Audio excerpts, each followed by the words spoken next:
I'm here to demonstrate the 5 through 10, or steps 5 through 10 for the Art Jujitsu taisabaki. Assisting me today is Mr. Scott Marlowe. These techniques can be done by an individual in a solo scenario.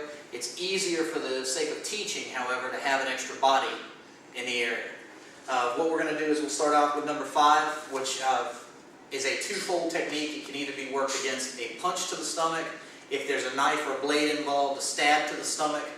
Also, it's interchangeable so that you can actually apply this to various situations. Once you get your body used to moving, it can apply it to numerous situations. It doesn't necessarily have to be a weapon situation or a knife situation. It could be anything. So what we're going to do is we're going to start off, I'm going to start in a natural stance. As Scott comes in, I'll tell you what, let's switch sides. So they can see here. As he comes in, what I want you to do is, as you're coming out to the side, your hands are naturally coming up in the blocking position. Okay? So what I want here is, as you're coming in, an overwrap. Basically, if you need to strike the arm, if there was a blade involved here, then boom, strike to the elbow. That's going to help dislodge this weapon.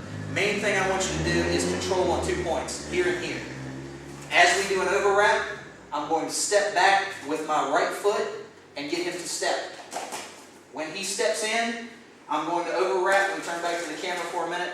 Basically what I want to see, fingers in the palm, overwrapping, thumbs on the back of his hand. Because as I have him in this position where he's off balance, quickly stepping back around with the right foot, turning in, controlling the wrist. Alright, as you can see from here, the control is at the point of the wrist. If I wanted to throw him, then I could continue and snap back, breaking the wrist. Alright, so be very careful with your partner when you're doing these. Alright, once again, the basic technique is going to look like here, here. Okay? Just control. Now, switch sides. taisabaki5 is the exact same technique, except it's working off of the opposite hand. So as the punch comes in, just a jab or? Just use the right jab. As it goes out here, same technique, stepping back, controlling the wrist, turning in. Once again here, to show you another point of the technique, if we need to do a sit-out armbar, we have it here. It's available to us. Turning back into a wrist control. Okay? So that is taisabaki5 and 6. Now taisabaki7 and 8 are pretty much general linear techniques, straight in techniques. If he's throwing a hook, basically what I'm going to do is cover and strike. It's basically a double cover, stepping directly into him, and both hands are coming up. We refer to that as the horns of the bull. It's good to establish a body clinch if we want to get a hold of the guy.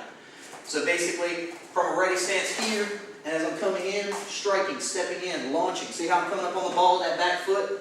Boom, pushing into him with that elbow strike. If you can get it right under the chin, great. Alright, that's taisabaki7.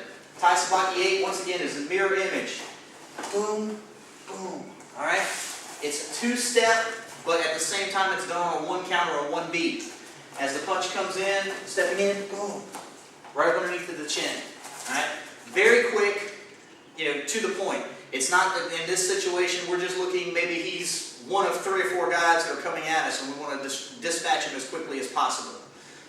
In a multiple fight scenario, you want to end one altercation as quick as possible.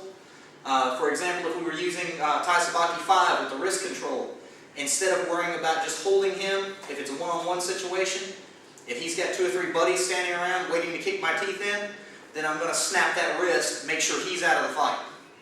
He's not going to want to get back up if his wrist is gone. Okay?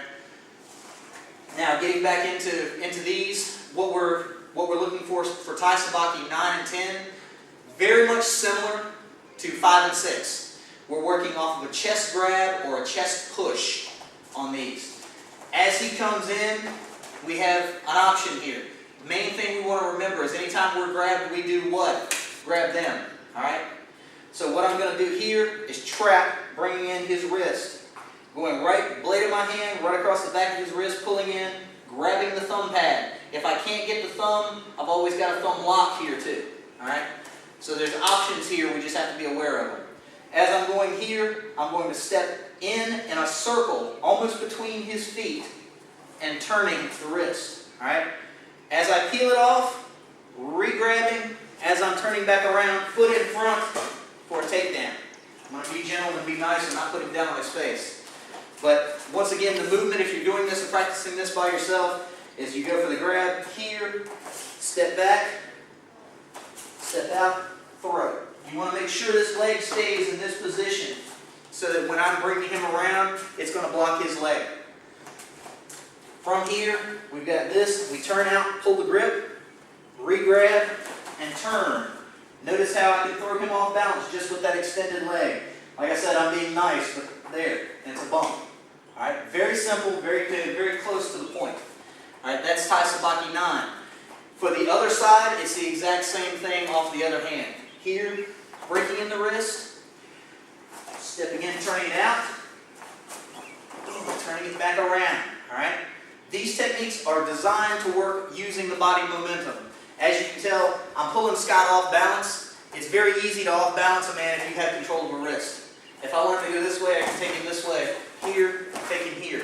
It's all about controlling the wrist and where I want to put him. Okay? Once again, that's 5 through 10 on the Taisabaki series for Art Jiu-Jitsu.